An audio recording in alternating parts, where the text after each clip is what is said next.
Байгаль зэрлэг амьтдыг хамгаалах нийгэмлэгийн Монгол дахь төлөөлөгчийн газрын захирал Инх Төвшин өнөөдөр Ховд аймагт ажиллах үеэрээ боловсрол соёл урлагийн газрын удирдах ажилтан холбогдох мэргэжилтнүүдтэй уулзаж байгаль хамгаалах нүүдэлчин хайрцаг гартуулан өглөө. Тус хайрцагт хичээлийн төлөвлөгөө, гарын авлага, үлгэрийн ном эвлүүлдэг тоглоом, чихмэл амьтан, амьтны өмсгөл, амьтны мөр, баас зэрэг бага насны хүүхдийн сэтгэхүйн хөгжүүлэлт танин мэдгүй хэрэглэгдэхүүн багтсан байна.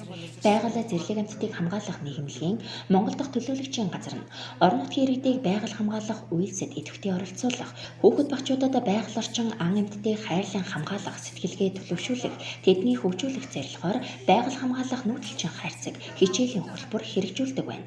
Энэхүү хөтөлбөрийн хүрээнд сургуулийн өмнөх насныханд зориулж зэрлэг амьтны амьдрах орчныг хамгаалах талаар мэдлэг олгоход чиглэсэн эсен хичээлийн агуулга бүхий хэрэглэгдэхүүн боловсруулжээ.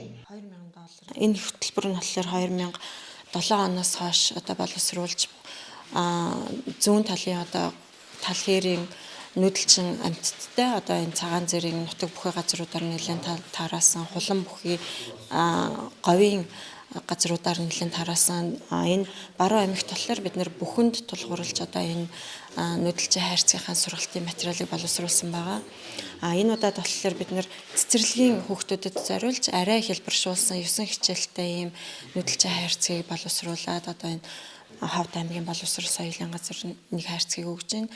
Тэгээ энэ хайрцаг нь болохоор хүүхдүүдэд ер нь өөрийнхөө их нутагт байгаа зэрлэг амьтдын талаар мэдлэг мэдээлэлтэй болох, амьдрах орчныг ойлгох, хүн байгаль хоёрын хоорондын шүтэлцээг ойлгох ийм зорилготой ийм хайрцгийг боловсруулж өгсөн юм байна. Ховд аймгийн тухайд энэ хичээлийн жилд сургуулийн өмнөх боловсролын 44 байгууллагад нийт 7000 гаруй хүүхэд сурч хүмүүжиж байна. Эдгээр хүүхэд багчуудад цаашид байгаль хамгаалах нүүдэлчин хайрцаг хичээлийн хөтөлбөрийн дагуу хөгжилтэй байдлаар байгаль орчны талаар болон зэрлэг амьтны амьдрах орчныг хамгаалах талаар мэдлэг авах орчин бүрдэж байгааг салбарынхан онцлож байна. Сургуулийн өмнөх боловсролын салбарт яаж ашиглагдах юм бэ гэхээр цэцэрлэгтэр бол байгаль нийгмийн орчин гэдэг ийм хичээл ордог байгаа. Яг байгалийн орчинд бол бид нэр сургалт үйл ажиллагаагаа явуулаад болоод байдаг. Зэрлэг амьтдтай харилцах энэ хичээл нь бол орхигдоод байсан. Яг энэ үед бол бага насны хүүхдийг багаас нь амьтдыг хайрлах, хамгаалах, тэдний амьдрах орчинтой танилцах ийм сайхан боломжийг олгож өгч байгаад бол маш их баяртай байна. Байгаль хамгаалах нүүдэлчин хайрцаг хичээлийн хөтөлбөрийг үр дүнтэй хэрэгжүүлэхийн тулд цаашид цэцэрлэгийн багш арга зүйч нарыг цахим сургалтад хамруулж шинэ мэдлэг ур чадвар эзэмшүүлэхээр төлөвлөсөн байна.